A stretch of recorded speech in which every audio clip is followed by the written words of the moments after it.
Muy buenas tardes a todos. Gracias por estar acá. Somos en este momento 40. Vamos a hacer más porque este curso ha sido ha tenido muy buena respuesta. Creo que ha sido el curso con más asistencia de todos. Así es que, bueno, eso significa que hay una inquietud entre todos nosotros y eso es importante. Así es que los dejo nuevamente con Ricardo, que ustedes ya saben que es artista realista y que dedica gran parte de sus energías y de su tiempo a luchar la batalla cultural. Así que los dejo con él para esta segunda clase. Ricardo, ahí después hablamos de las presentaciones, ¿ya? Ya. No te Déjame preocupes. habilitarte. Espérate. Ahí puedes presentar. Ya, perfecto. Estábamos en esto. ¿Se ve? Sí, Muy bien. Muy bien. Entonces, estuvimos viendo un poco la introducción. La voy a pasar muy brevemente para los que no estuvieron la vez pasada. Vimos que ya de la época eh, de los iluministas, no solo de la ilustración, ya se hablaba de que era muy importante el mundo del mundo del arte y, y que se le otorgaba, ¿no es cierto?, un- una labor casi religiosa para poder inducir un espíritu determinado, una manera de pensar, de sentir, de percibir la realidad desde aquella época. ¿Mm? Eso lo vimos con más calma, ahora lo vamos a pasar sí, rápido. Vimos que existían distintas organizaciones como unas más antiguas que se llamaban Rosacruces, bueno, las que eran contemporáneas a la revolución, que eran los masones, pero eso no terminó ahí y después de muchos intentos de instalar movimientos rupturistas, todos estos movimientos revolucionarios están intentando, para que recuerden, destruir la civilización occidental cristiana. Ese es su objetivo, esa es su meta. O sea, cualquier movimiento que va a ir apareciendo durante todo ese periodo hasta ahora, su objetivo esencial es destruir la civilización. Tenemos a la Sociedad Fabiana, que se desarrolla en Inglaterra. También hablamos de los personajes importantes. Ellos son uno de los pocos que plantea producir un cambio hacia la mirada socialista, más que marxista, era una mirada de carácter más socialista, pero eh, a través de afectar las áreas de la cultura. Entonces vimos quiénes eran los personajes, habían muchos eh, artistas importantes, no sé, escritores, escultores, poetas del mundo de la filosofía, del mundo de la investigación también, ¿no? Y también en mujeres que fueron, además de miembros de la Sociedad Fabiana, dirigieron a su vez otros movimientos como la Teosofía o la primera logia masónica eh, de mujeres en Estados Unidos, pero todas vinculadas a esta sociedad Fabiana. También lo vimos con detalles, así que vamos a pasar más rápido. Es solo como un recuerdo, ¿no? Para que tengan esa noción general. Vimos también de Bernard Shaw, que escribió mucho acerca de esta federación mundial, de este intento de crear un nuevo orden mundial. Eso venía ya de los Rosacruces, ¿no? El cambio de orden. Pero se mantiene vivo y ocupan todo lo que tiene que ver con la cultura. Bueno, aquí están Morris, Wallace, Welch, eh, algunos de los que nombramos que eran importantes y que habían desarrollado mucho trabajo cultural, precisamente artístico, cultural, precisamente para la destrucción de la mirada de la civilización occidental cristiana. Eh, a todos estos se va a enfrentar en su época, porque casi fueron contemporáneos, el mismo Chesterton. El discurso de Stalin, cuando dice que es más importante estos ingenieros, estos artistas, que son ingenieros del alma humana, que producir tanques. Ese famoso discurso que hace frente a todos los artistas, porque a pesar de que él no era una persona muy ilustrada, lograba darse cuenta de la importancia de este movimiento que genera en el espíritu humano todo lo que tiene que ver con el área cultural, con el desarrollo espiritual del ser humano. Entonces, él lo potencia, ¿no? Vimos que en un comienzo ellos estaban abrazando las líneas de las vanguardias, sobre todo con Lenin, y después cuando él asume, una persona menos instruida y un poco más táctico, se da cuenta de que esas vanguardias al final terminan simplemente potenciando a las élites, pero no llegan a la gente. Lo que él quería era convencer a la gente, entonces toman una una cosa muy extraña porque como que vuelven hacia un realismo, pero que ya estaba carente de, de- de su verdadera sustancia, porque en el fondo era, era solo realista materialista en ese sentido, ¿no? Y va generando una mezcla entre eso y eh, los movimientos de vanguardia nuevos que se estaban desarrollando con otros grupos, con otras sectas en Europa. Hace un híbrido bien extraño, pero bueno, siempre estuvo el espíritu de atacar, ¿no es cierto?, la civilización. Vimos que cuando todavía estaba Lenin vivo, envía, ¿no es cierto?, a Lukács a formar este instituto para el nuevo marxismo. Ese fue el primer nombre que tuvo, después lo cambian para que sea un poco más suave y pueda, ¿no es cierto?, acceder a otros recursos económicos, entonces lo cambian por una cosa más suavecita que se llama Instituto para la Investigación Social, hoy coloquialmente conocido como la Escuela de Frankfurt. Pero ahí parte con toda esa mirada de el lado B, ¿no? Es decir, por un lado tratando de instalar el marxismo a fuerza de fusiles y tanques en los distintos países de Europa, incluso en África o en América Latina, pero por otro lado, la carta B era este instituto que iba a buscar la manera de penetrar en la sociedad occidental para instalar las ideas que ellos quieren, ¿no? Em, Hablamos de este espía, bueno, no era espía, sino que trabajaba en la KGB y que deserta y que escribe este libro donde se explica cuáles eran las tácticas que ellos desarrollaban para desmoralizar una sociedad y socavarla espiritualmente para después tomarla ya sea por la fuerza o internamente a través de movimientos políticos. Y hablamos de algunos de los personajes, no nos vamos a detener ahora. son Son todos doctores en filosofía, además de otra carrera que desarrollaban, ¿no? Em, Vimos que paralelo a la escuela estaba Gramsci en Italia tratando de promover este marxismo, el comunista, y ya en la cárcel, porque fallaba todos sus intentos cada que intentaban tomar una fábrica.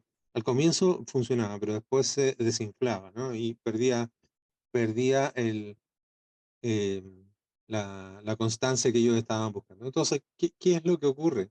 Que al final él empieza a reflexionar profundamente y llega paralelamente, y tal vez incluso antes, pero por lo menos no hay indicio que se hayan conocido, tanto la gente de la Escuela de Frankfurt como Gramsci llegan a las mismas conclusiones. En el fondo hay que eh, eh, para instalar las ideas que ellos quieren, necesitan destruir la civilización cultural, el acervo cultural que tiene Occidente en cuanto a toda su cosmovisión, su mirada de lo que piensa, lo que cree, lo que siente, dónde está el bien, dónde está el mal, por qué vive, por qué muere, etcétera. Todo eso tiene que ser destruido o deconstruido, cuando un término más, más actual. Pero llegan a la misma conclusión, ¿no? El agente de Escuela de Frankfurt con Adorno hablan del proton pseudo, ¿no? El proton pseudo, la aniquilación de aquella noción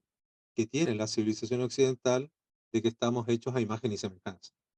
Eso es lo que ellos buscan destruir.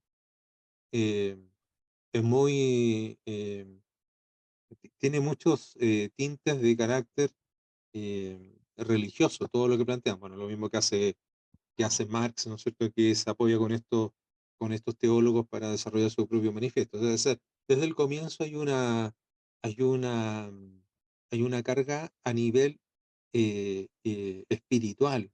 No es que estén buscando que las personas tengan mejor trabajo, mejor no sé qué, que vivan más cómodamente, con más salud. No, el objetivo de ellos es socavar la civilización occidental. Lo escriben en todo, ¿no? En el hombre unidimensional, en teoría y crítica, o sea, etcétera, ¿no?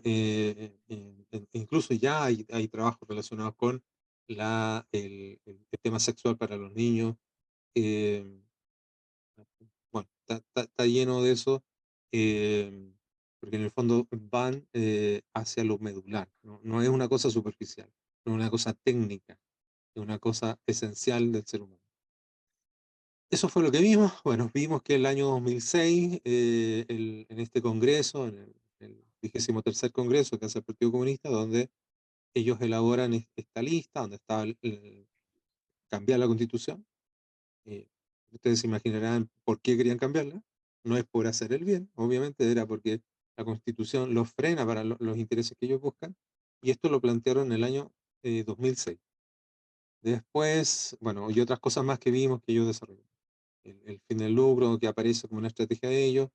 El 2013 es donde está el, el plan, ¿no es cierto?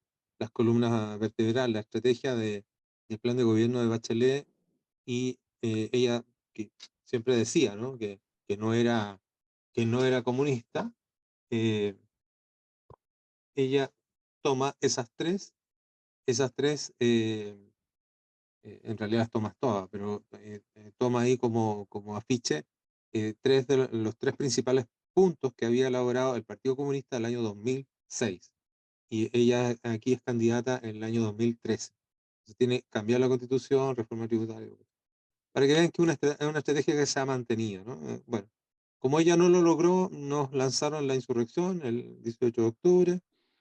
Vimos que estos partidos de- de los que estaban vigentes en aquel momento, ¿no es cierto?, decidieron ceder y entregar, abrirse al proceso constitucional, aun cuando era ilegal, y bueno, y estamos en lo que estamos. Vimos un poquito la estrategia para producir ese cambio, el núcleo de pensamiento, donde están los artistas, los filósofos, los intelectuales, ¿no? Los teólogos, y cómo van propagando esas ideas hacia eh, toda la sociedad hasta que se transforma una masa crítica que empieza a repetir, porque ya están tomados por los medios de comunicación, por los centros de formación, por el mundo del arte y por también un área que abarca el aspecto religioso.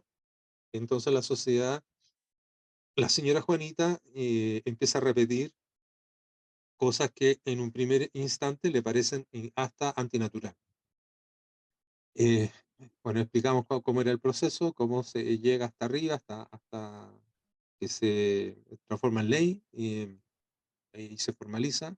Vimos el 85% de la producción está en manos del Estado, es decir, a través de distintos proyectos que financia y por lo tanto controlan. Solo el 15% es privado y de ese 15% eh, ni la mitad se podría decir que no es progresista, porque de ese 15% igual muchos son progresistas, aun cuando suelen votar derecha, pero en realidad, entre comillas, ¿no? Porque votan por la gente que abrió el cambio a la constitución. Pero bueno, vimos todo eso. Eh,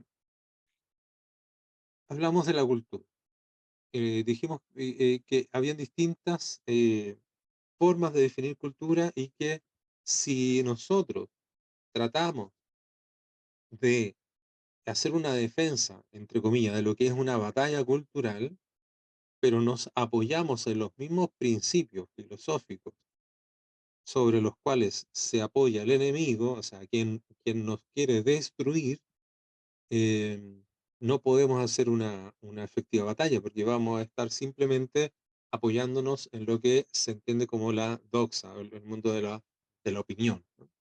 Y eso no es lo que estamos buscando. Lo que estamos buscando es que eso funcione de verdad, que tenga éxito. Eso no puede ser desde el mundo de la opinión, sino que tiene que ser desde los fundamentos. Y los fundamentos sobre los que ellos están, lógicamente, deriva y terminan en lo que ellos están ejecutando actualmente a nivel mundial. Entonces, se requiere de salir de esos principios. No podemos estar apoyados en los mismos filósofos, en los mismos antropólogos, en los mismos pensadores, etcétera, eh, que van a ejecutar toda esta decadencia, todo este ataque a la civilización occidental. Entonces, vimos que tanto Clashon como Cover, ellos desarrollan definiciones de lo que es la cultura y llegan a ahí está, 164 definiciones, 164 definiciones y además agregan al final un etcétera, ¿no? Para que no quede nada afuera. Lo que en el fondo contradice la palabra definir, porque definir significa delimitar, tratar de llegar a la causa, lo esencial. Y lo que se suele hacer aquí es simplemente hacer descripciones y descripción, ¿no? De todo tipo, o sea, enumerativas, históricas, normativas, psicológicas, estructurales, genéricas, pedagógicas, elitistas. Eh, la elitista es la supuesta ilustrada, ¿no? La que si uno sabe tiene más cultura o no. Está la antropológica que tiene que ver con las costumbres, está la estética. Todas esas no son definidas, son descripción. Nosotros tenemos que encontrar una definición real para poder dar una batalla, o si no vamos a estar cayendo en la mera opinión.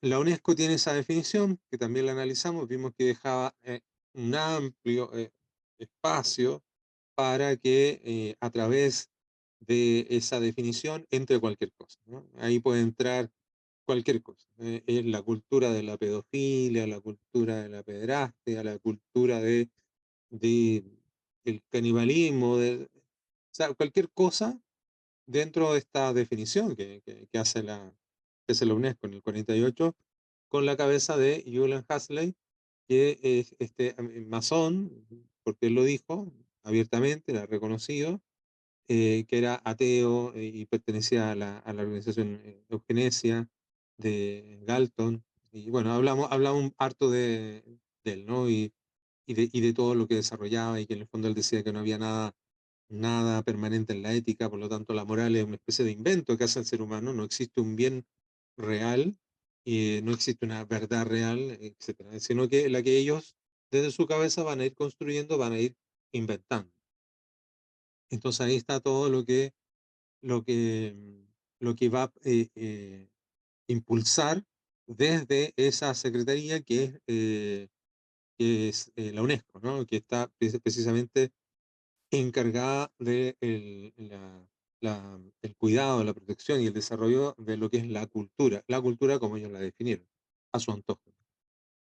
Eh, Vimos que habla, ¿no es cierto?, de que hay que destruir cualquier noción de religión. Él lo escribió varias veces en distintos documentos para abandonar, él dice, debemos abandonar esta visión eh, eh, trascendental, ¿no es cierto?, esta visión religiosa para sumergirnos en estas nuevas nociones. De ahí viene todo lo que va a ser después, ¿no es cierto?, la Carta de la Tierra, el Arca de la Esperanza, que viene a sustituir lo que era el Arca de la Alianza. Ahora la Nación Unida lo ha sustituido con un arca que mandaron a hacer y que adentro colocaron una cartita que se llama la Carta de la Tierra, que viene, es un nuevo decálogo de deberes y principios que viene a sustituir el decálogo de, de Dios en la mirada judeocristiana, ¿no? Entonces está siendo sustituido eso por las ideas que ellos están promoviendo. ¿No? Eso es todo. Ah, eso fue lo que hablamos y, sí, también hablamos de esto. Hablamos de los cambios que se habían producido en la Revolución Francesa. Eso fue muy rápido porque no está el detalle aquí de todo lo que significa y cómo se fue generando, ¿no es cierto?, esta revolución. eh, para nada fue como ninguna revolución, ninguna ha sido el alzamiento del pueblo. Eso es una de las mentiras que nos, eh, que nos cuentan. Es como van a contar la historia del 18 de octubre en, qué sé yo, en un año más, ya la están contando así, ¿no? Y que ellos decían y que los pacos violan y que los pacos los tienen un centro de tortura ahí en Plaza Italia y la gente, ¿no es cierto?, se levantó y salió a... No, es exactamente igual. Todo eso es propaganda, es mentira, nunca fue así. Hay movimientos detrás, intereses, ¿no es cierto? Hay personajes con muchos recursos que le interesa ver caer ciertos gobiernos que no les son útiles y por lo tanto hacen estas cosas que a veces toman décadas hasta que llega el proceso y cae, ¿no? Y se deteriora y muere. Eh, lo que pasó ahí fue una de las primeras, los primeros ataques culturales, cuando se cambia eh, el año, ¿no es cierto? Los días, las fiestas religiosas. Ahí vemos a la diosa Razón, que va en andas con pisando el crucifijo, mientras todo el mundo, ¿no es cierto?, se entrega a la lujuria, a los placeres, eh, porque ya no hay una moral, ¿no? No hay un bien.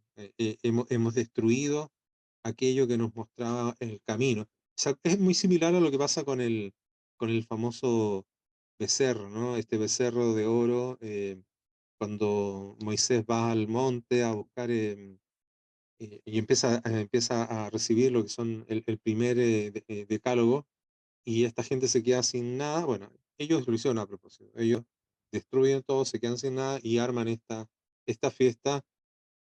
eh, Van cambiando los nombres. Dijimos que el día de la Navidad lo convirtieron en el Día del Perro. Inventaron la fiesta todas las fueron sustituyendo, la fiesta del azafrán, del castaño, de la zanahoria, etcétera. Todos los de las fiestas que tenían que ver con santo las cambiaron por cosas de la naturaleza. Ahí se nota ya un sesgo panteísta eh, con ecologista, ¿no? Esta mezcla entre este gnosticismo y panteísmo, que es lo que vamos a ver hasta el día de hoy. Pero ahí es donde surge la primera, así claramente, eh, en forma desatada, porque ellos obtienen el poder completo, porque no lo lograron antes, ¿no? En la guerra del Palatinado lo intentaron, los movimientos Rosacruces, eh, ellos pierden esa guerra y bueno, esa es otra historia, pero aquí es donde tienen el control para hacer lo que quieran y lo que hacen es matar, matar, sacrificar, asesinar, descuartizar, despellejar. Ellos lograban hacer pantalones con los muertos y está todo escrito, ¿no? Eh, los oficiales, el sargento decía, de tantos muertos hemos sacado tantos asesinados, ¿no? De tantos asesinados hemos sacado tantos pantalones, hemos hecho con su piel cuero, que es muy buena para la caballería. Bueno, los asesinaban de distintas formas grotescas y horrorosas, ¿no? Esto es lo que hacía el ejército de la Ilustración, estos iluminados, ¿no? Estos iluminados, eh, porque en el fondo había que exterminar a todos estos pueblos, a No, a Machecul, Pandé, todos ellos fueron masacrados, destruidos, porque en el fondo, como le estaba tratando de recordar, es una guerra cultural. Lo que está en juego son las creencias, la visión, la cosmovisión del ser humano consigo mismo, con la realidad y con lo trascendente. Eso es lo que ellos están tratando de cambiar. ¿Eh? Bueno, hay un montón de detalles y cosas muy sórdidas que no vale la pena, ¿no? Descuartizamiento, violaciones en masa, etcétera. Eh, este movimiento no solo hace eso, sino que además cambia la estética, ¿no? Ya por la decadencia que se vivía en la época del Rococó, producto de esta escisión que se produce entre lo que es la iglesia tradicional católica con los nuevos movimientos protestantes, que por un lado parten con un fuerte ataque a lo que es la imagen y el canto, y se transforman en toda esta iglesia. O sea, no solo eran aniconistas, sino que además estaba prohibido el canto y prohibido las imágenes. Eh, por otro lado, esa beta interna, que es mucho más gnóstica, que es mucho más atea, tiene su ramificación, su prima hermana, se cae en exceso, en exceso de lujuria y del placer mundano, y ahí tenemos lo que se estaba dando con lo que era el rococó. Entonces, para ese freno, no sé si lo hablamos o no, pero nace Arcadia Academia. Arcadia Academia nace en Italia para para recuperar los principios sobre los cuales el arte se funda y la mirada también del, del- del- del ser humano y lo trascendente. Eh, Ya Louis David, que siempre había querido ser un miembro de la Real Academia y lo habían rechazado varias veces, ya la tercera vez, como un premio de consuelo, lo envían a Roma. En Roma es donde él está a cargo de esta como sucursal de la Real Academia de París, pero en Roma, y es allí en donde conoce y se rodea de todo este movimiento que se estaba desarrollando en Arcadia, y, y él se empapa de esto de volver a lo clásico. Claro que como el movimiento revolucionario al que él suscribe, apenas comienza la revolución, él viaja, eh, termina, ¿no es cierto?, como va a pasar después con lo que hace Stalin, un realismo vacío de trascendencia, que no es más que propaganda, que comercio, que política, digamos. Una especie de historicismo eh, con un objetivo claro, que es dejar a Dios afuera. Em, bueno, esto es lo que se produce y vimos que la tercera pata, donde podemos ver claramente el tema de la batalla cultural, de rastreando la palabra, es donde la encontramos aquí en 1871, en la Kulturkampf, cuando el gobierno liberal de Alemania de aquel entonces empieza a perseguir, a asesinar a los católicos. Eh, y hay todo un objetivo de hacer una especie de limpieza, ¿no?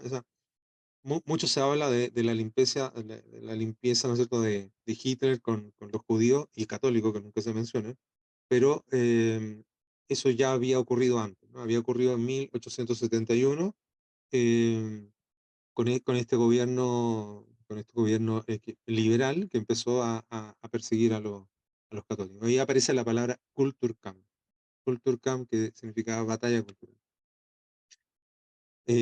Para poder llevar a cabo esos movimientos, ¿no?, de persecución, los acusan ya más cercanos a nosotros, en la época de 1924, los acusan de haber traicionado al ejército, ¿no? Y es cuando ya es asesinado eh, este parlamentario importante, bueno, y otros más, ¿no? Hay muchos que fueron asesinados por estos movimientos en la organización Cónsul.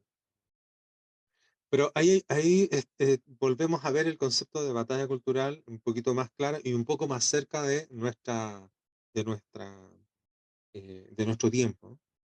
Eso, si nos alcanza el tiempo, lo podemos ver porque es muy interesante ver el detalle, ¿no? Alguien preguntó por estos simbolitos, ver cómo cada uno de estos simbolitos va influyendo paulatinamente a través del tiempo en distintas acciones que va generando hasta el último, ¿no? Que el último es el mundo con las Naciones Unidas, digamos, digámoslo sin temor. que es esta búsqueda del control total y con toda la infiltración oscura, oscura en el sentido que está como clandestina, ¿no? Detrás de todo eso. Bueno, hasta ahí creo que alcanzamos a ver, ¿no? Si no me equivoco, creo que hice un resumen completo. Bien, vayamos al grano, a la clase de hoy. Para poder entender lo que vamos a definir a nivel de arte, a nivel de cultura, necesitamos entender de qué forma vamos a capturar las ideas, el pensamiento. La mejor forma que encontré es esta, ¿no? Los niveles de conocimiento que describe Platón. Platón nos habla de que hay niveles, niveles de entendimiento, niveles de comprensión de la realidad, niveles de conocimiento. Eh, Él nos explica que el primer nivel de conocimiento, él asigna, incluso es divertido porque le asigna como tamaños, ¿no? Hay como dimensiones, ¿eh? La más pequeña, dimensión más pequeña, es la de la sombra, la de donde van a estar los prejuicios, el mundo de la apariencia. Cuando yo observo algo de manera superficial y me creo una idea, estoy haciendo un prejuicio, una presunción, porque no he logrado penetrar en la misma realidad. Ese nivel de conocimiento, que igual es un conocimiento, igual algo estoy viendo, algo estoy escuchando, algo estoy conociendo de una manera burda, pero lo estoy conociendo, por algo está puesto, ¿no? Será una sombra, pero ¿no? Es la sombra de algo. Entonces, esto es el primer nivel de conocimiento. El segundo nivel, en este ámbito estamos en lo que se va a llamar la doxa, ¿no? La opinión. En el segundo nivel entramos a lo que es la comprobación, la constatación, donde yo toco el objeto, lo huelo, lo siento, le tomo el peso, la temperatura. Ya no es solamente esta eh, mirada, esta presunción de la cosa, sino que ahora tengo una información nueva, ¿no? Tengo una información más concreta, tengo una certeza de lo que pesa, de la textura, de la temperatura, de su olor, de una serie de elementos que me da mis capacidades cognitivas de comprender y de entender aquello que yo estoy observando y que estoy en este caso hasta podría estar tocando, digamos, porque hay una penetración mayor, ¿no? Eh, Todo lo que me pueda aportar el mundo sensible. Pero hay otro nivel de conocimiento que él también dice que es mayor en cuanto a la dimensión, que es el de la comprensión, ¿no? Este inteligir, ir comprendiendo, usando la razón, aquello que yo estoy observando. Es decir, hay un nivel de razonamiento. Estoy tratando de entender cuáles son las ideas del objeto que tengo en mis manos, cuáles son las ideas, eh, qué ideas movió a la persona que desarrolló esto para que esto sea lo que es y tenga la forma que tiene. Entonces, no es solo el objeto, sino que además las ideas que están puestas ahí, es decir, toda la forma, por así decirlo, la esencia, eh, ya sea natural o artificial, este es un objeto artificial que tengo en la mano, pero que ahora se me presenta a mí así, de esa forma, ¿no? La realidad se me presenta y yo trato de entenderla ahora con esta inteligencia. El pensar, este pensar es donde Platón va a decir que está la episteme. ¿M? Y este nivel de conocimiento es mucho más profundo que los otros dos. Estoy llegando, no contradice necesariamente el anterior y el anterior, simplemente que le da mayor profundidad, mayor certeza. Eso es muy importante. Es esto de que no se contradiga. Em, Luego tenemos el último del que él habla, ¿no? Que él usa una palabra como intuición, que para nosotros puede significar algo un poco ambiguo, pero precisamente por lo ambiguo es porque en el fondo está rozando, está justo en ese nivel donde la razón ya le cuesta comprender, y ya no puede ir más allá con la naturalidad en que se va a mover en este otro ambiente, ¿no? Porque está en un punto donde es muy difícil pasar y, sin embargo, cuando se pasa, se adquiere una comprensión, porque ahí la razón ha sido estimulada para poder adquirir esa, esa comprensión. Y Platón dice que estamos en el plano de lo intuitivo, ahí también va a estar de donde vamos a poder obtener, en algunos casos, inspiración, elementos de lo que es trascendental, elementos donde vamos a poder hallar con mayor claridad todo lo que tiene que ver con la metafísica en su máxima explicación, porque está un poquito más allá, rozando lo que la misma capacidad eh, del ser humano natural tiene. Estamos en los fundamentos de la realidad misma. Eh, de allí también, ¿no es cierto?, va a estar asociado el mundo de la fe y de la revelación y también el mundo del arte, el gran arte, el máximo arte. Eh, este nivel va a ser el más alto y este es el que nos va a permitir tener un mayor grado de comprensión de lo que sea que estemos hablando. Ahí es donde vamos a tratar de buscar la respuesta de las causas, ¿sí? La causa de las causas para poder entender qué es lo que está ocurriendo. En la realidad que vamos a observar, tenemos una, entre comillas, dualidad, ¿no? Ahí puse a los dos personajes, ¿no? Platón y Aristóteles, pero es entre comillas una dualidad, porque en realidad siempre van a estar unidas, ¿no? La realidad que nosotros percibimos va a tener estos dos elementos permanentes y constantes. Va a tener la materia como algo concreto que puedo decir, pero al mismo tiempo va a tener un algo intangible, que lo vamos a llamar por ahora espiritual, para que se entienda más rápido, que nos habla de aquello que está constituido, de la forma que adquiere. ¿Eh? Y por lo tanto también vamos a tener dos formas de acceder a la realidad. Vamos a tener estas dos formas de estos dos mundos de acceder, dos tipos de sensibilidades, por así decirlo. Una del mundo sensitivo y una de la inteligencia. Eh, el mismo Aristóteles dice que el único saber verdadero es el conocimiento inteligible, es decir, aquel que va a la causa de las causas. Y eso no lo puedo hacer sola, no puedo, digamos, porque estoy limitado, si es que yo lo quisiera hacer solo con la materia, ¿eh? Porque caería, como muchas veces cae, la ciencia exacta, no las ciencias del espíritu, sino que la ciencia exacta en la descripción del fenómeno, y se entiende o se malentiende que la descripción es la causa, que es lo medular. Es como lo que recién hablamos de lo que tenía que ver con la cultura, ¿no? Cuando hablamos de descripciones de cultura, estamos tomando una mirada como más de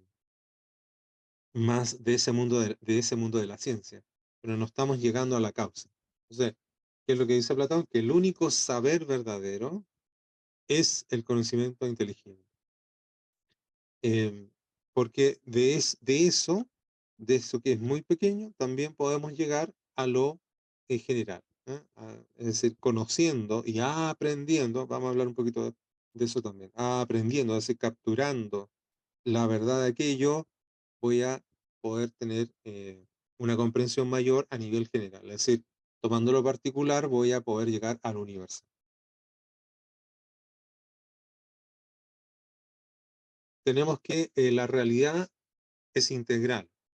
La realidad a la que nosotros estamos invitados a participar, y eso es muy importante porque a diferencia de lo que plantea el enemigo, que la realidad la construye la mente, de que las cosas son después que yo las piense, eh, y no podemos estar en ese lugar. Necesitamos plantear una mirada que sea diferente para poder eh, defendernos y hacer una propuesta distinta. Entonces, la que nosotros estamos mirando ahora habla de que existe una realidad integral, donde está el mundo natural, aquí ustedes lo pueden ver, está el mundo natural, que es material, de lo concreto, de lo tangible, está lo espiritual, que no es material, donde están las ideas, las emociones, todo eso es natural, porque tenemos cosas concretas y también tenemos cosas que son intangibles o espirituales. Y tenemos también algo que es sobrenatural, que como les mostré recién, para los propios griegos, eso siempre estuvo presente, ¿no? Ahí está ese otro mundo al cual yo, con mi razón, no siempre puedo acceder, es difícil, se necesita que mi razón esté estimulada para poder acceder a lo sobrenatural. Bueno, pero todos tenemos en algún momento contacto y conciencia de que esa dimensión existe. Entonces está la natural y la sobrenatural. Ellos van a decir que ahí es donde está el ser supremo, no le dicen así, le dicen como causa agente y todas estas fuerzas espirituales superiores que no se logran comprender, digamos, fácilmente. Pero aquí es donde, en esto sobrenatural, donde va a estar, donde va a estar eso. Entonces, la realidad tiene estos dos elementos, uno natural, uno sobrenatural. Y además, la realidad, a través del hombre, construye un tercer elemento que va a ser el cultural, que lo va a ir desarrollando a través de sí mismo, con esta sabiduría natural, teórica y práctica que el ser humano posee en pos de un objetivo superior, digamos. Entonces, la realidad a la que nosotros nos enfrentamos tiene un orden, ¿eh? Eso es un cosmos. Está ordenada, tenemos la capacidad de acceder a ella, no le falta nada, está completa. En ella podemos ver distintos niveles, distintas jerarquías, seres inanimados, los seres vegetales, el ser de un animal, el ser de un ser humano, seres espirituales y el ser causa y agente. Eh, Esta es la realidad, ¿eh? La realidad que, a diferencia de lo que va a plantear el, el, el modernismo y el posmodernismo, yo soy un ser humano que está eh, enfrentado a la realidad. Estoy invitado a conocerla, ¿eh? La realidad está ahí, eh, me sobrepasa, es más grande que yo. Si yo muero, la realidad sigue existiendo, yo no la estoy construyendo, yo la estoy conociendo y estoy invitado a conocerla, a descubrir todo lo que ella tiene, toda la magia que tiene. Que es fácilmente darse cuenta de toda la magia que tiene cuando uno hace el esfuerzo de conocerla. Está llena de. Entonces, em, eso es como el orden que nosotros vamos a tratar de visualizar. Tenemos una realidad integral y se llama así integral porque no es la otra realidad que va a tomar después de Spinoza, Hegel y Marx, una realidad que niega uno de estos aspectos, obviamente el sobrenatural, y por lo tanto ya no es integral. Entonces es una realidad coja, ¿eh? Como va a decir Lewis, cuando al ser humano que tiene un elemento natural y otro sobrenatural, es decir, el ser humano tiene dos elementos, natural y sobrenatural, dentro de sí mismo. Cuando uno le intenta sacar lo sobrenatural, lo que obtiene no es solo lo natural, sino que lo que se obtiene es lo antinatural, porque la naturaleza del ser humano es esta realidad integral, es decir, tiene ese aspecto natural, sobrenatural y cultural. Eh, bueno, entonces, esta es la realidad a la que nosotros nos vamos a enfrentar. Tratando de definir cultura. Cultura, ya vimos en la clase pasada varias de las definiciones, ¿no? Esta es la definición más exacta de acuerdo a la mirada que estamos observando. Es sabiduría humana, habitual, teórica y práctica, prudencial y virtuosa para el crecimiento integral del ser humano. Esa es la definición cuando vamos a la causa de cultura. ¿Qué es la cultura? No qué hace la cultura, o dónde se da la cultura, dónde se propaga la cultura, o qué actividades desarrolla la cultura, no, sino que qué es lo esencial.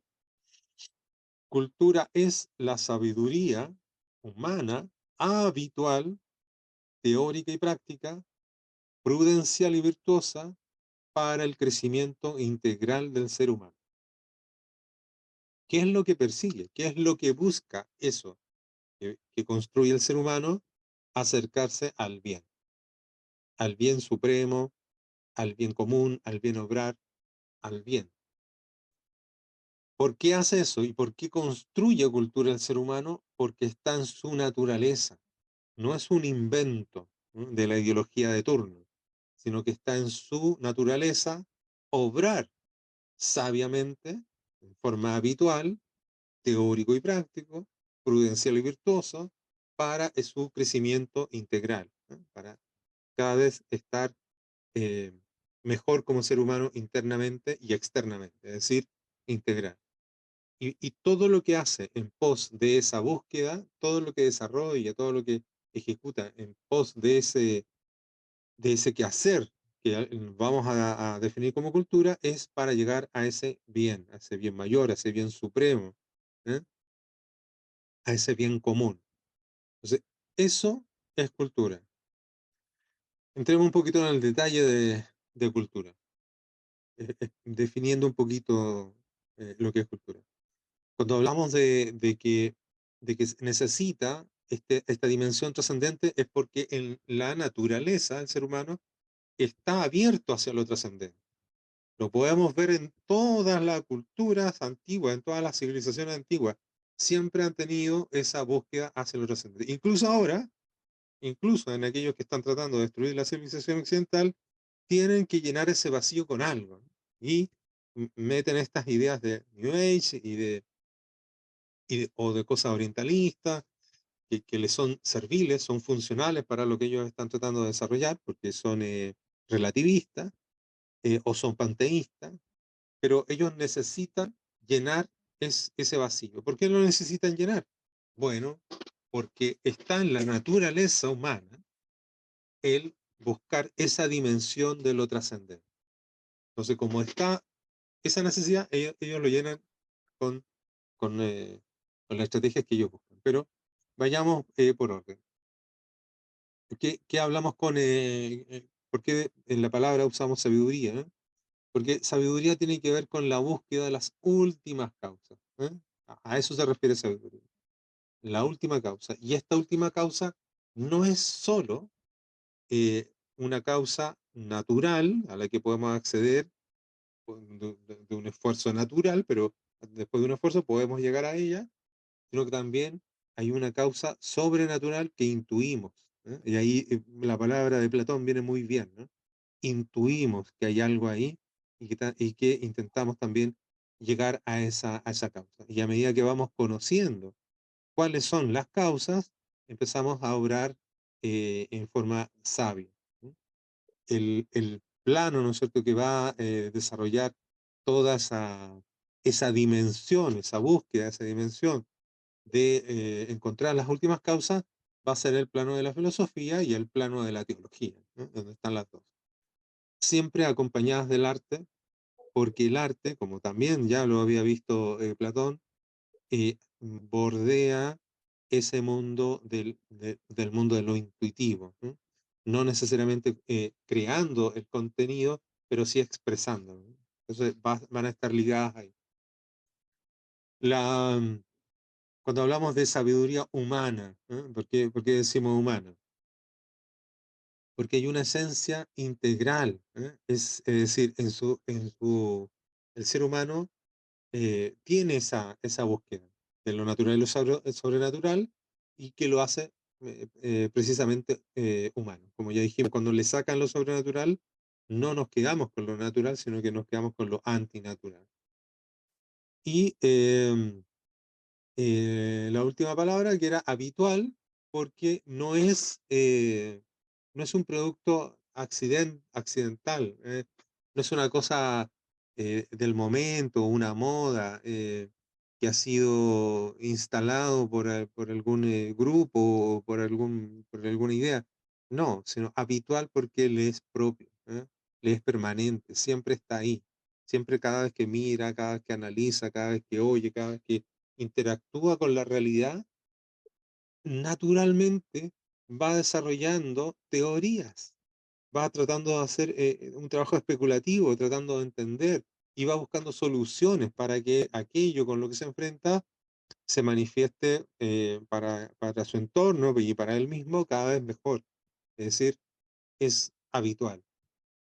Y a medida que lo hace constantemente, va, va logrando la excelencia, es decir, se va mejorando, va siendo cada vez más virtuoso, ¿no? Es un hábito de bien.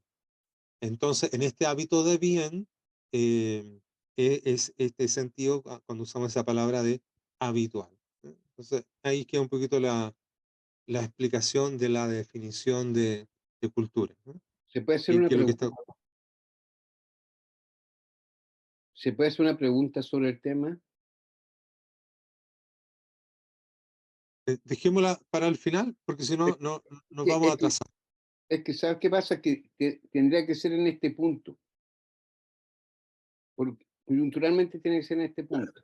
El tema es el siguiente: ¿qué pasa con con la cultura del mal? Los que buscan la parte oscura, los que buscan la última causa, pero en el sentido del mal, de lo oculto, de lo sórdido, de lo tenebroso, y que en vez de ir hacia el bien, vas hacia el camino del mal. ¿Cómo lo definiríamos? ¿También es cultura o no es cultura? ¿Cómo lo definiríamos? Porque Muy también bien, tiene creación artística en ese sentido. sí se entiende, se entiende. Mira, aquí yo creo que se te va a explicar solo. Resumiendo, para que ser más breve, la naturaleza humana es la búsqueda del bien y por lo tanto cuando alguien está obrando en la búsqueda del mal, como tú lo mencionas, em, en estricto rigor no es cultura, ¿eh? Porque sería como una contradicción, sería un oxímoron. Cuando Juan Pablo II dice la cultura de la muerte, él está muy consciente de esto, él está haciendo ahí eh, está colocando dos palabras que se enfrentan, porque no puede haber cultura y muerte como objetivo al mismo tiempo. Entonces él lo usa como un lenguaje poético y poeta que él era para que quede claro esa sensación. Ahí no hay una verdadera cultura. ¿M? Terminemos con eso. Vemos que vimos la definición, ya la conversamos, pero miremos un poquito los efectos de la definición que vimos. La cultura tiene valores dentro de los efectos que va a producir, porque el ser humano así es, tiene valores espirituales y valores materiales. Entonces vamos a ver la definición que ya la miramos, ahora vamos a mirar un poquito los efectos. ¿Eh? Estos son los efectos. Valores espirituales, valores materiales. Dentro de los valores materiales, que son naturalmente se van desarrollando en el ser humano, están los externos. Los valores materiales externos son, por ejemplo, como la economía, la tecnología, la técnica, eh, todo lo que nos permita eh, eh, estar mejor a nivel de la materia y a nivel exterior, es decir, en donde nos desenvolvemos. ¿Eh? cómo se puede construir mejor una casa, cómo se puede construir mejor una cosa, etcétera. Todo eso tiene que ver con el ámbito de los valores materiales externos, que aquellos que procuramos para nuestro bien. También tenemos los valores materiales internos, que son aquellos que están preocupados más de nuestro físico, de nuestro organismo, de la salud, y todo lo que tiene que ver con ese ámbito, ¿no? Con cómo yo puedo estar internamente, material, mejor. Y por el otro lado, más arriba, ya en una categoría superior, porque esto tiene niveles de jerarquía, ¿no? Esto no es que sea peor, pero es como lo mínimo, ¿no? Aquí es donde estamos en lo mínimo, o sea, tener estos elementos es lo mínimo, pero a nivel jerárquico tenemos el desarrollo, ¿no es cierto?, porque está en la verdad, de la cual vamos a hablar más adelante, y tenemos, ¿no es cierto?, todo lo que tiene que ver con la cultura intelectual, con el entender, con el comprender, con lo que recién estuvimos conversando. También está la bondad que desarrolla toda una cultura moral y religiosa, es decir, el camino claro hacia la búsqueda del bien, de un bien mayor, un bien supremo, un bien trascendental, y el de la belleza, que tiene que ver con la cultura artística, es decir, con todas las actividades artísticas que van a conjugar tanto la verdad como la bondad, es decir, tanto la inteligencia como la voluntad, para manifestar ese acercamiento a ese bien último y supremo. Esto es como, aquí ya estamos de lleno en los efectos, ¿no? En las acciones.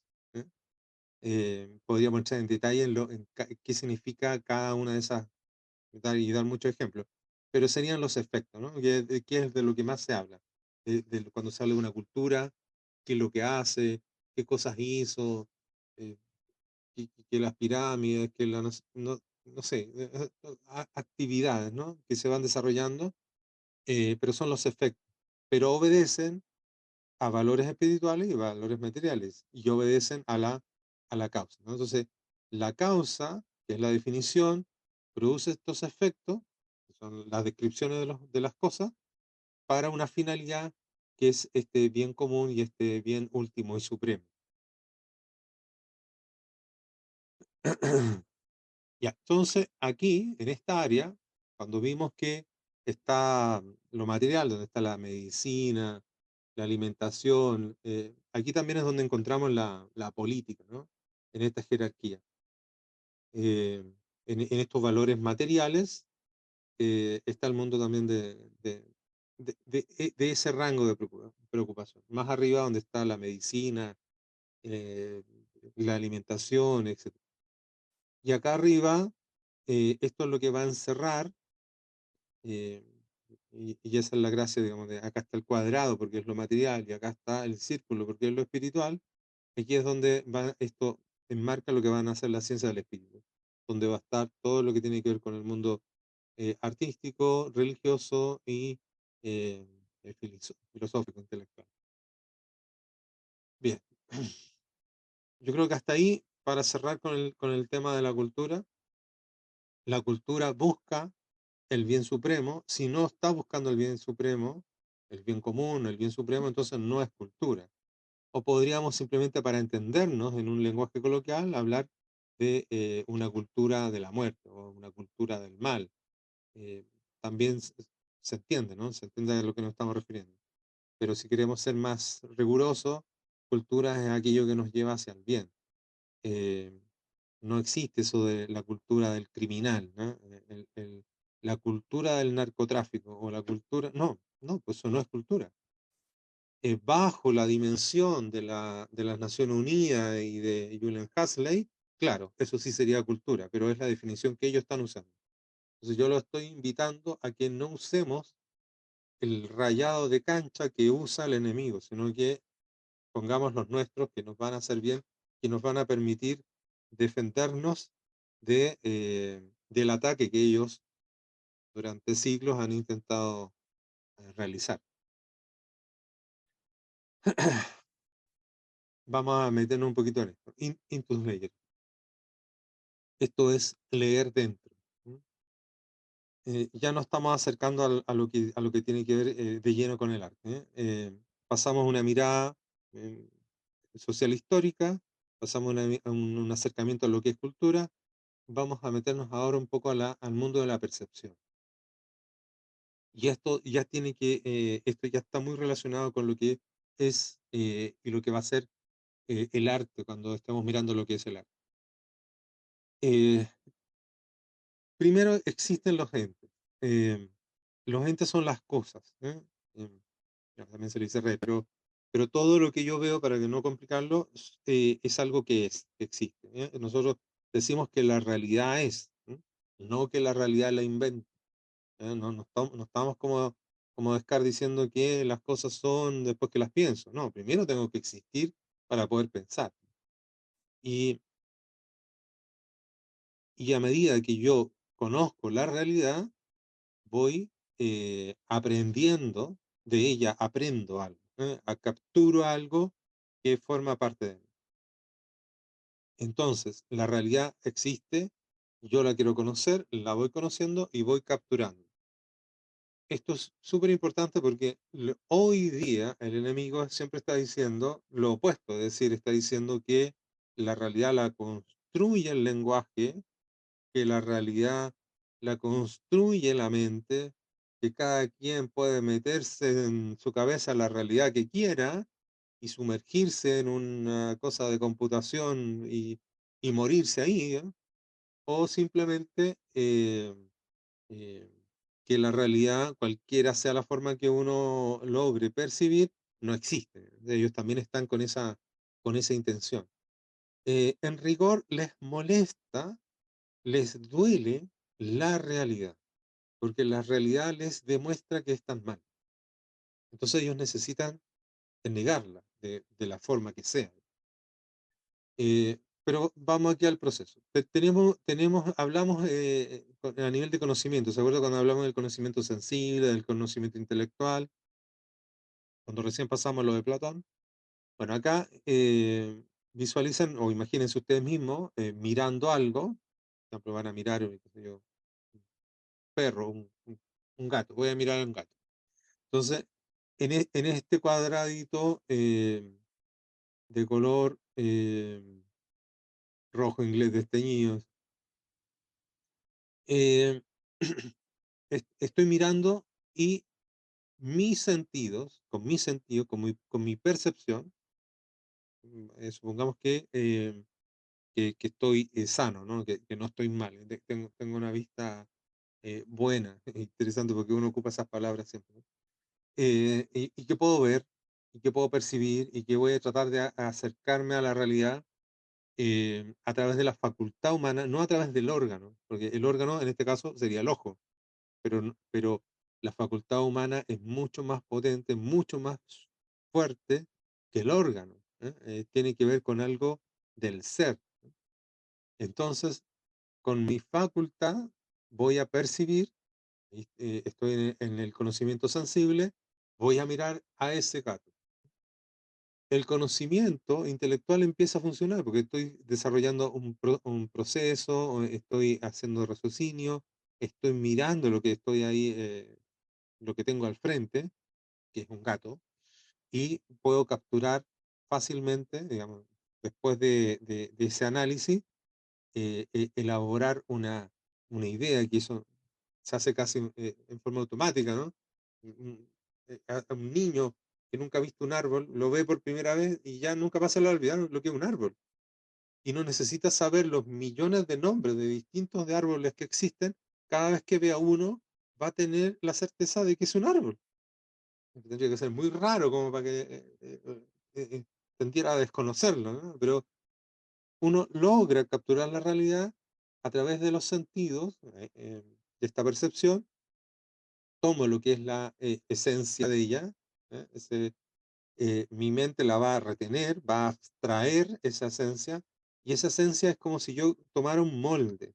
Mi esencia es como si se adaptara a aquello que yo estoy mirando, como si yo me lo imagino así como una especie de gelatina que captura un molde de lo que miro eh, y me quedo con ese molde. Entonces tengo esa forma, tengo la forma dentro de mí y por lo tanto he hecho una aprehensión del intelecto para poder abstraer aquella esencia. Esto que yo acabo de capturar se va a transformar en algo mío, ¿no? Porque estoy capturando, esto se está posesionando en mi propio ser y va a tener una fuerza que es el concepto objetivo, que es la esencia misma de lo que yo veo, de lo que yo percibo, de lo que yo quiero inteligir, de lo que yo quiero conocer, y que es este leer dentro de las cosas, no solo de lo superficial de la materia, por eso se llama así, inteligir, em, em, que es este leer dentro, ¿leer dentro de qué? Eh, Leer la esencia. Y esto va a ser subjetivo en la medida en que yo lo incorporo a mí, pero también es objetivo en la medida de que no lo he inventado yo, viene de allá afuera. Y es muy similar a lo que va a capturar otra persona, otra persona, otra persona. Es decir, la objetividad se mantiene porque viene de afuera. ¿Eh? Es muy distinto a lo que piensan los filósofos modernos, ¿no? Tantos de ellos, ¿no? Que hablan de que uno va creando, es como si uno tuviese el conocimiento de todo en la vida, de todo el universo, entonces yo lo he creado. Mentira. Hay árboles que no conozco, hay montañas que no conozco y no las puedo imaginar porque no las conozco. Y no es porque cuando las vea, yo las creé con mi mente. No, nunca la habías visto, ¿no? No tienes idea. Es decir, no soy Dios. ¿No? Yo no soy Dios para conocerlo todo. No es las ideas de la realidad no las estoy inventando yo. Yo las estoy conociendo. ¿No? Yo estoy en esta disposición de conocer lo que se me pone al frente. Y así yo voy enriqueciendo porque después de hacer este proceso de acercarme, capturar, mirar, ya tengo esa esencia dentro de mí, ¿no? Esta esencia del gato o de lo que sea, después que hago este esfuerzo, ahora pasa a ser parte de mí. Lo tengo dentro de mí. Y pasa a ser mi patrimonio porque tengo una serie de elementos que me van a servir para conocer, para seguir conociendo, para seguir aprendiendo el mundo entero, ¿no? O sea, todo lo que pueda de aprender. Y, y de profundizar, porque tampoco se trata de querer conocerlo todo, ¿no? Es como este viajero infinito que trata de conocer el mundo. Y no, se trata de simplemente de profundizar y de conocer aquello que se me está mostrando. Entonces, una vez que ya es mío, que es mi patrimonio, y aquí va a venir el tema ya más del arte, porque esto cuando uno vuelve a expresar aquello que ha capturado, se transforma en algo concreto. En este caso, como ejemplo, el lenguaje, la palabra. ¿Eh? Y que siempre y cuando sea coherente, eh, mantenga una línea de verdad con la realidad integral de la naturaleza humana, entonces puedo decir que estoy contribuyendo a una realidad cultural, porque estoy volviendo a presentar aquella esencia que yo he capturado. Lo mismo va a pasar con el comportamiento, porque no solo con el hablar, sino que también con el actuar. Si yo actúo bien o actúo mal, en discordancia con la realidad integral y la naturaleza humana que busca el bien, entonces, en la medida en que sea verdadero, que sea correcto, que tenga una correlación, yo voy a estar contribuyendo a esta realidad cultural. Entonces, resumiendo, yo tengo la capacidad, tenemos la capacidad, y eso también es importante, las capacidades para conocer la realidad. No es que no podamos, sí podemos. Por eso que vamos capturando estas esencias y nosotros vamos creciendo con ellas. Y a través de ellas, teniendo ese patrimonio, profundizando en él, cada vez uno puede capturar de una mejor forma esta esencia cada vez más nítida, más clara, más profunda. y por lo tanto la persona a quien se dedica, por ejemplo, al arte o cualquier persona que quiera comunicar eso, lo va a poder hacer de una manera mucho más fina, mucho más precisa, porque eh, tiene una mejor imagen, por así decirlo, una mejor captura de esencia de aquello que está comunicando. Eh, Dentro de esto, no los quiero alargar tanto, pero bueno, dentro de las capturas de la esencia y este obrar y este ir entendiendo, eh, vamos a toparnos con relaciones que son lógicas y otras que son ontológicas. Las lógicas son las que tiene la mente que permite razonar, adecuar relaciones entre los seres, entre las cosas, entre todo. Entonces yo puedo elaborar una idea concreta de su posición no física, sino de su posición en todo, ¿no? En todo. Y también, ¿no es cierto? Eh, Como ejemplo, digo yo, de un pensamiento lógico, y también capturar y ver cuál es su nivel ontológico, es decir, aquello que es, en esencia, no solo en cuanto a su relación. Todo eso me va a permitir pensar y obrar para extraer los principios que voy descubriendo de la realidad. Es decir, la realidad me va mostrando capturar la realidad me va mostrando parte del orden en el que estoy inmerso y por lo tanto los principios que le dan fuerza a ese orden. ¿Se entiende? La inteligencia va a iluminar, a través de este esfuerzo, la inteligencia va a iluminar la voluntad. La voluntad es este querer obrar, y va a ser el motor, pero es un motor ciego, por eso necesita de la inteligencia para que le muestre el camino. Eso va a abrir espacio a lo que después vamos a entender como la verdadera libertad. Em, Inteligencia y voluntad. Y aquí vamos a entrar un poquito en lo que es la naturaleza humana.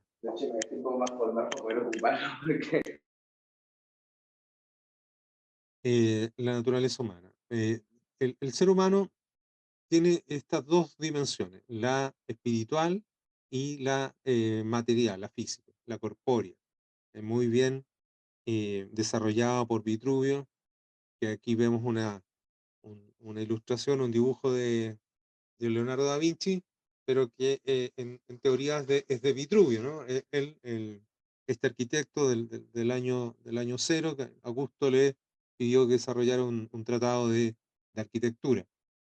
Bueno, aquí él ilustra esta doble dimensión, porque el círculo siempre fue representativo de lo espiritual, de lo divino, de lo eterno, de lo permanente, de lo inmedible, de lo inconmensurable.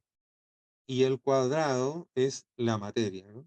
La materia, el espacio, los cardinales, etc. El 4 es eh, aquello concreto. Entonces, el ser humano aquí representa que es aquel que puede unir eh, esta doble dimensión, tanto espiritual como material. En la dimensión espiritual vamos a ver lo que recién esbozamos. La inteligencia y la voluntad. Con la inteligencia podemos capturar toda la realidad, comprender de ella, analizarla, razonar con ella. De ellas también se van a desprender en la ciencia del espíritu, de las que ya hablamos. Y de la corporeidad, de la dimensión física, bueno, va a estar todo lo que tiene que ver con las otras ciencias más relacionadas con el mundo más material, ¿no? Pero, pero el ser humano tiene esta dimensión y porque la tiene es que nos permite acceder a distintos planos, a distintos niveles de conciencia y de entendimiento. A nivel cultural hemos ido desarrollando distintos elementos para el bien, en esta búsqueda del bien. Tenemos, tenemos esta mirada, ¿no es cierto?, que es de la dignidad humana, cuando se habla de lo que es el alma, de lo que es la libertad, de lo que es la dignidad, de lo que es la ley natural. eh, Platón, Aristóteles, Epicuro, Cicerón, em, el mismo Marco Aurelio, incluso de estos estoicos que estuvieron haciendo un poco de ese trabajo también, Agustín, Tomás de Aquino, o sea, todos ellos trabajaron, escribieron y desarrollaron mucho material en relación a lo que es el ser humano en cuanto a esta dignidad ontológica que le es propia y, y le es propia siempre porque está asociada a esta dimensión sobrenatural. Em, ¿Qué es lo que quiero decir? De que los seres humanos no son dignos porque un grupo de congresistas se le ocurrió decir que ahora, con el trabajo de no sé cuántas horas, ahora vamos a ser dignos. Es decir, la dignidad no viene dada por un grupo de seres humanos que está metido en un lugar que se llama Congreso. La dignidad es algo superior, ¿eh? Es ontológico y está relacionado con esta dimensión sobrenatural. Lo que hoy día estamos viendo, a propósito de la batalla que hemos estado mirando, es que hay una inversión en la vía social. Cuando vimos que dentro de los distintos niveles de desarrollo, acá abajo, acá abajo es donde tenemos en los valores materiales, tenemos el elemento externo, está en la parte económica y técnica, y aquí es donde está la economía, la política, las tecnologías, etcétera. Por nivel jerárquico es lo más bajo, ¿no? Lo primario. Y allá arriba es donde tenemos la ciencia del espíritu, lo que están tratando de impulsar precisamente el desarrollo de lo inmaterial, del ser humano, digamos, dejar, quitar lo que está, lo que está molestando para que se pueda ver y uno mismo percibir esa esencia con, con mayor fuerza. Entonces,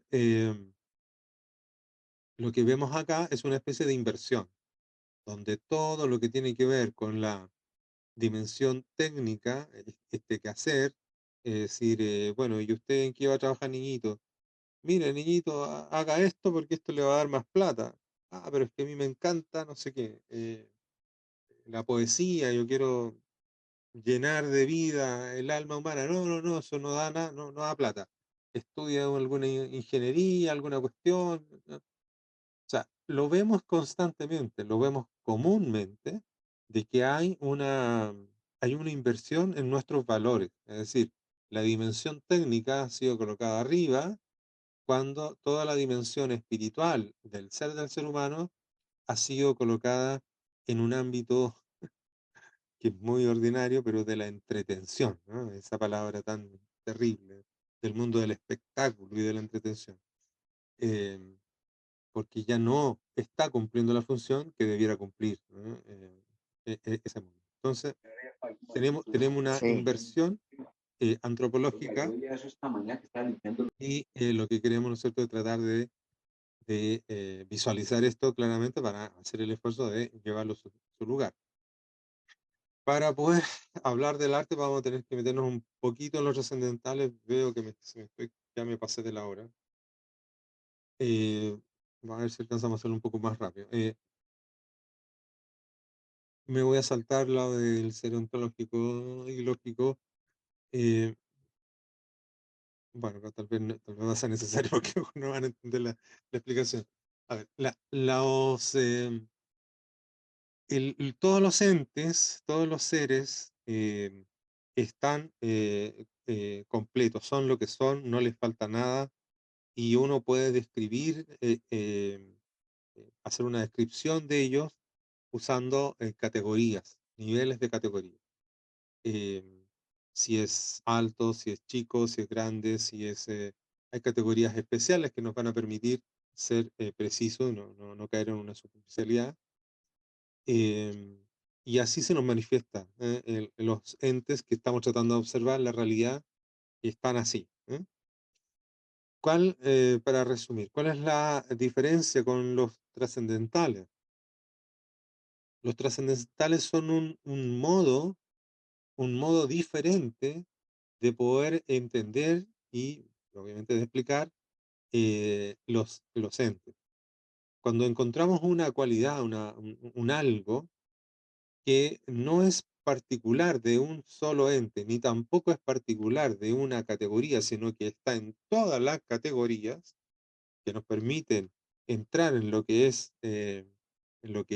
un ente en particular, significa que estamos entrando en una dimensión de los trascendentales, aquello que trasciende las categorías, pero no en el sentido de que está fuera de las categorías, sino de que las atraviesa todas, pasa por todas las categorías, porque esto que estamos percibiendo, esta noción que tiene que ver no con lo concreto, sino a nivel de la comprensión, lo podemos percibir en el ente, en todos los entes, con distintos niveles, qué sé yo, pero lo podemos percibir en todos los entes. Entonces, para que entendamos, el, los trascendentales, hay más, yo coloqué los tres que son que nos vienen al caso, ¿no? Está la unicidad y, eh, pero los que vienen al caso de lo que estamos hablando en relación al arte, estos tres son los que con los que nos vamos a rozar constantemente. La verdad, la bondad y la belleza. Em, no son cualidades, sino que son formas de poder ver el ente que no le agrega nada al ente, pero sin embargo lo logra eh, eh, describir, por lo tanto le da una noción al intelecto, a la razón, de una manera diferente que el ente por sí mismo no dice, ¿eh? Em, y que pasa por todas las categorías.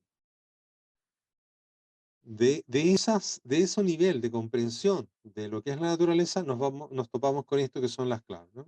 La verdad, la bondad y la belleza. La belleza, como decía Platón, es la cúspide de esta pirámide donde van a estar las tres, ¿no?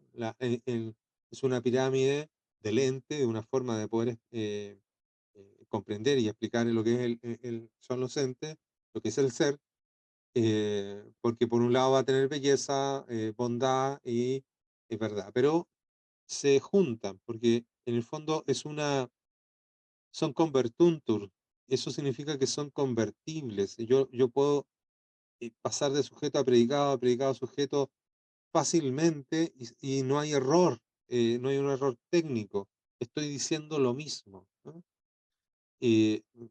Porque el ente va a ser al mismo tiempo verdadero, bello y bueno.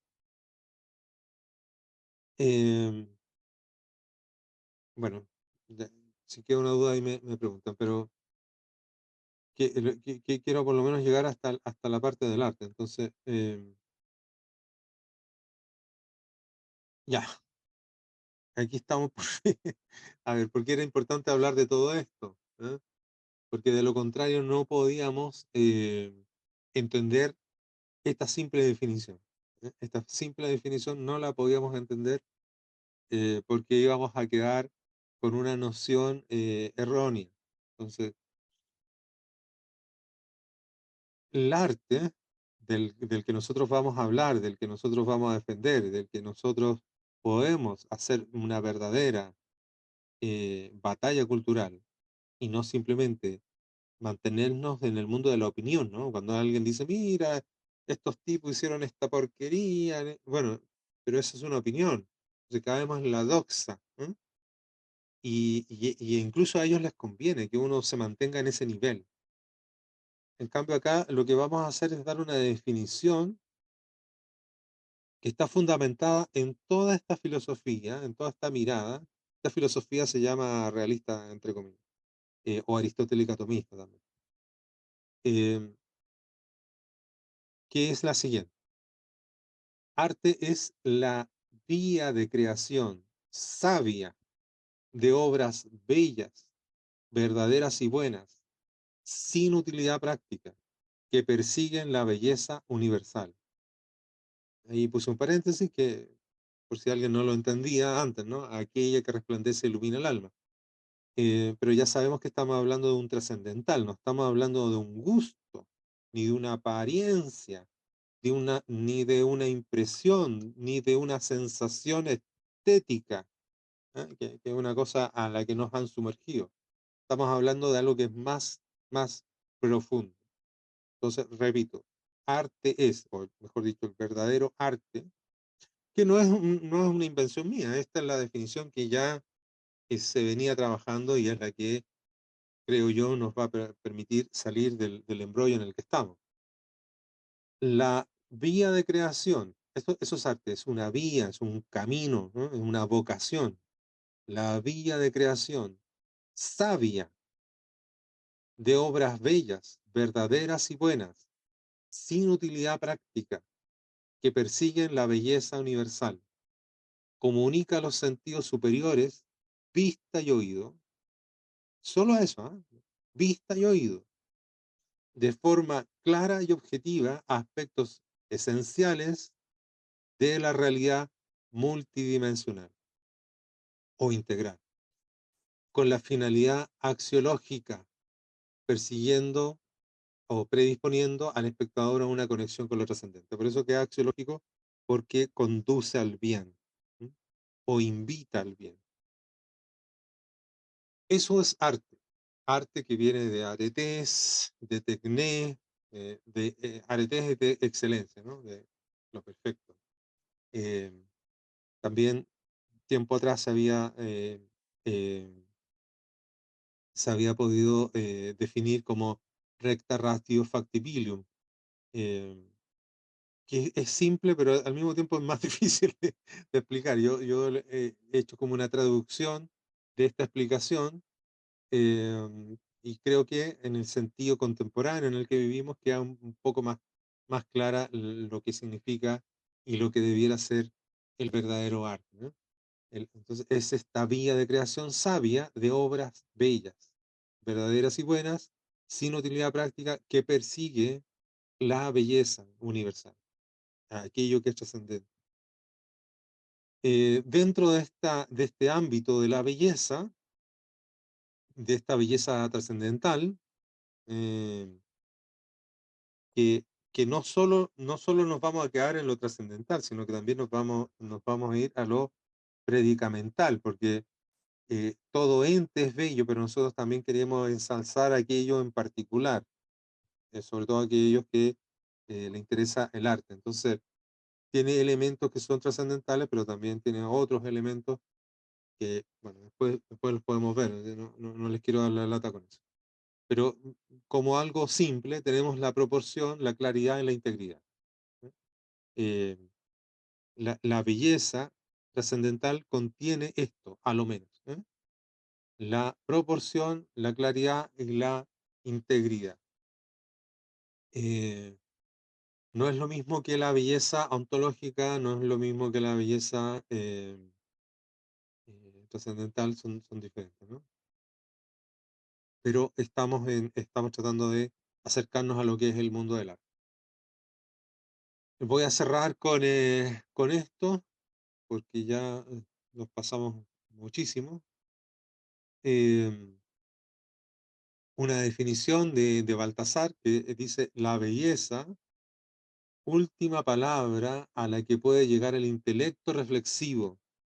Se dan cuenta de que cuando Platón hablaba de estos cuatro caminos, del conocimiento físico, del conocimiento del pensamiento y del conocimiento intuitivo, un conocimiento que está más allá de lo que puede la razón natural, fíjense cómo usa esta palabra Baltasar. Dice: la belleza, última palabra a la que puede llegar el intelecto reflexivo, ya que es la aureola de resplandor imborrable que rodea a la estrella de la verdad y del bien en su indisociable unión. O sea, ahí menciona hasta el trascendental de la unicidad, ¿no? Pero lo deja muy hermoso porque está hablando de que la belleza es este resplandor superior que une esta fusión entre la verdad y el bien en una unicidad, en su unión. ¿Eh? Una explicación una definición de lo que es belleza para Baltasar. Bueno, también tenemos hay varias, ¿no? Está la de Tomás de Aquino. Todas hablan de lo mismo, no se contradicen, son formas de decirlo, ¿no? Eh, la, mm, la belleza es la luz del espíritu, ¿no? O es el resplandor del ente, ¿no? Es lo mismo. El alma cuando se encuentra serena y se reconcilia, cuando vive en armonía con Dios y con el universo, emana una luz que ya es belleza, ¿no?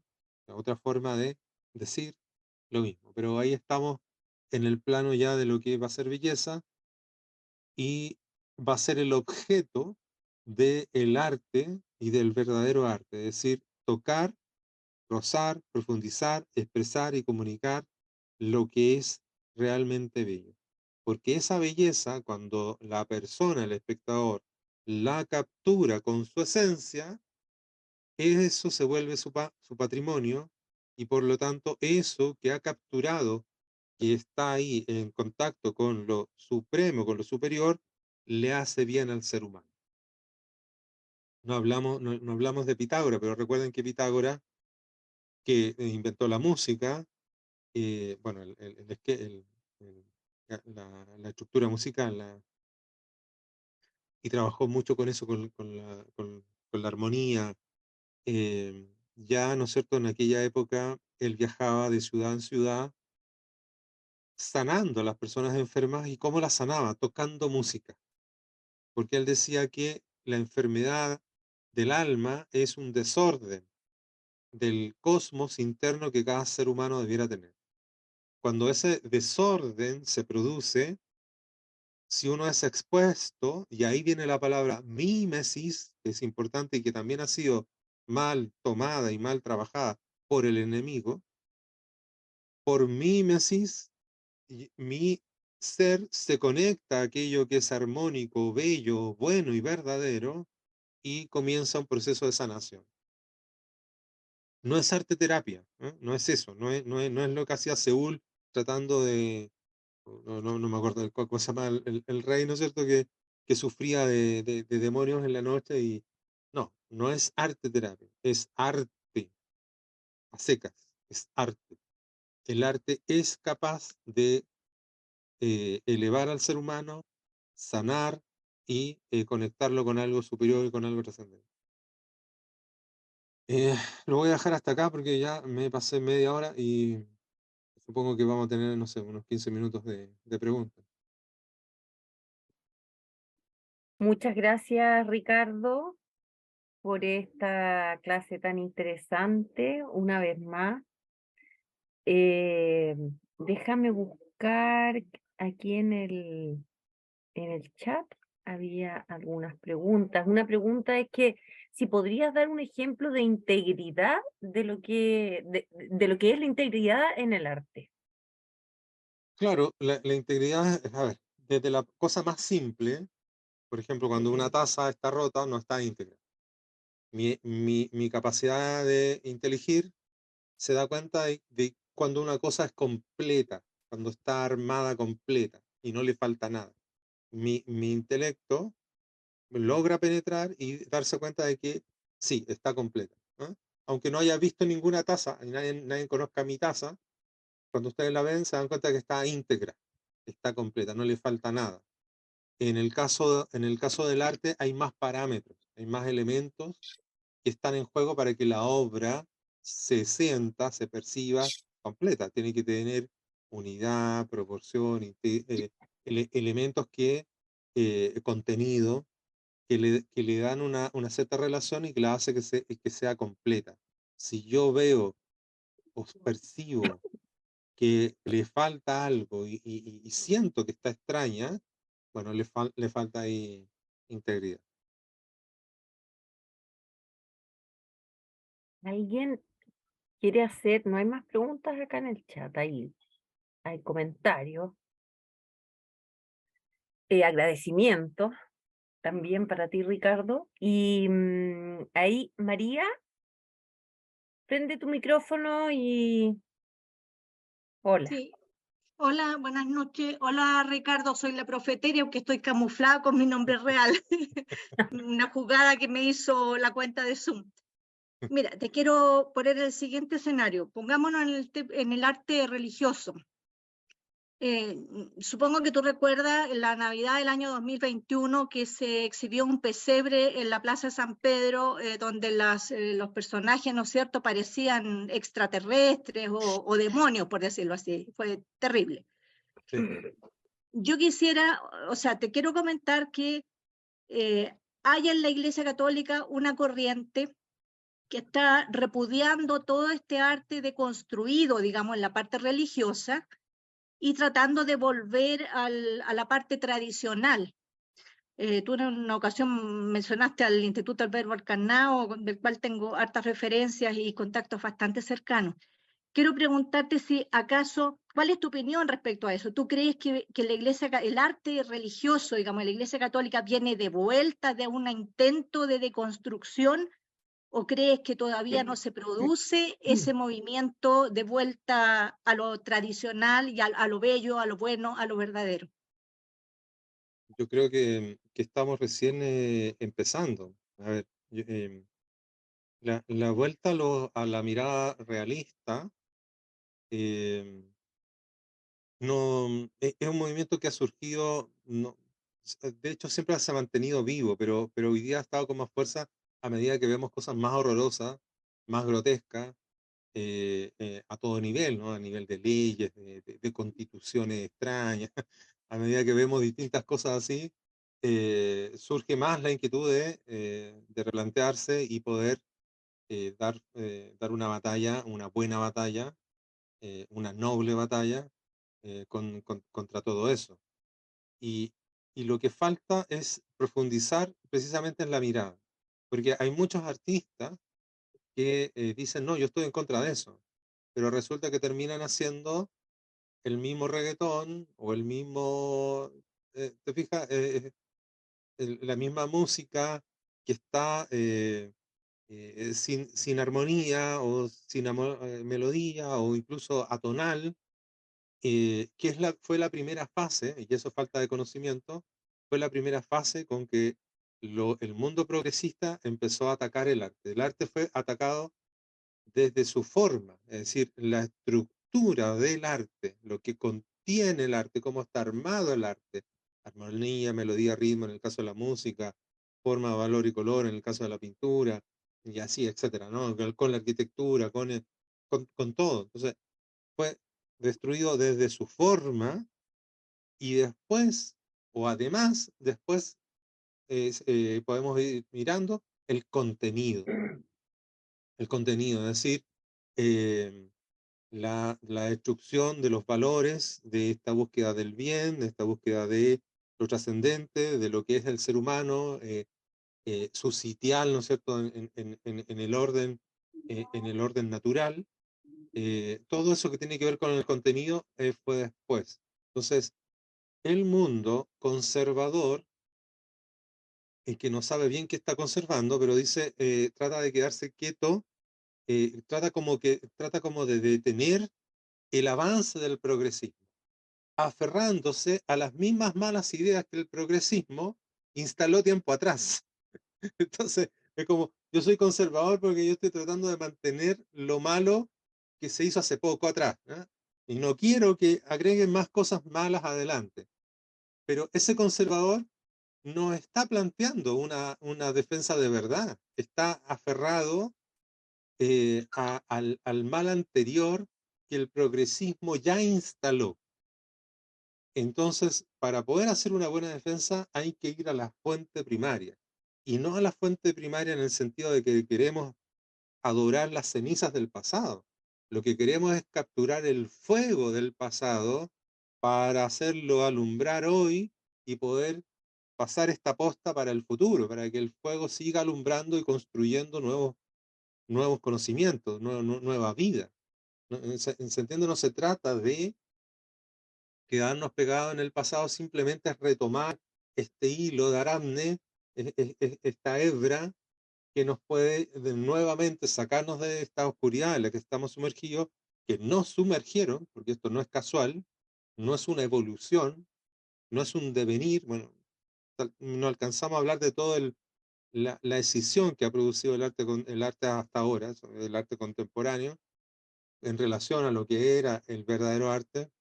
Le voy a preguntar a Valeria si podemos programar una última clase para hacer ese contenido del proceso histórico y, por último, sacarnos la espina de hablar de todo ese arte malo, incluyendo el pesebre del que tú mencionas, porque hay que hablarlo. Yo creo que es necesario hablarlo y hablarlo con fundamento, es decir, bajo qué elemento eso está mal. Porque no basta con que digamos a mí me parece mal, porque ahí estamos en la doxa, ¿no? Estamos en la opinión. Con eso no llegamos a nada, al contrario, validamos. Porque decimos, hay opiniones para todo. No, pues si no hay opiniones para todo. No hay opiniones para el mal, ni para la mentira, ni para la fealdad. O sea, tenemos que buscar el bien, buscar lo bueno, buscar lo bello. Si no sabemos dónde está, hay que buscarlo. Y no hay que ir muy lejos, porque es parte de nuestro patrimonio histórico. Es decir, la civilización occidental procuró precisamente acercarse a esos trascendentales. Entonces, simplemente hay que asirlos nuevamente y empezar a caminar y construir con ellos, ¿no? Y yo creo que eso está recién pasando y que en la iglesia, eh, no la conozco, pero sé que hay movimientos fuertes eh, que se han ido infiltrando, que han ido corrompiendo. Em, por ahí hablé con un amigo que me contó la historia, ¿no es cierto?, de Juan Pablo I, que tuvo en sus manos la carpeta completa con todos los obispos y cardenales que estaban infiltrados en el mundo de la masonería y que extrañamente después de un mes, justo después de una reunión con uno de ellos, muere. Y después viene Juan Pablo II, que decidió, no sé por qué razón, no tomar esa carpeta y no hacer nada. eh, no sabemos, digamos, qué pasa ahí, pero sí sé que hay una lucha, hay una batalla que se está dando. Muchas gracias, Ricardo.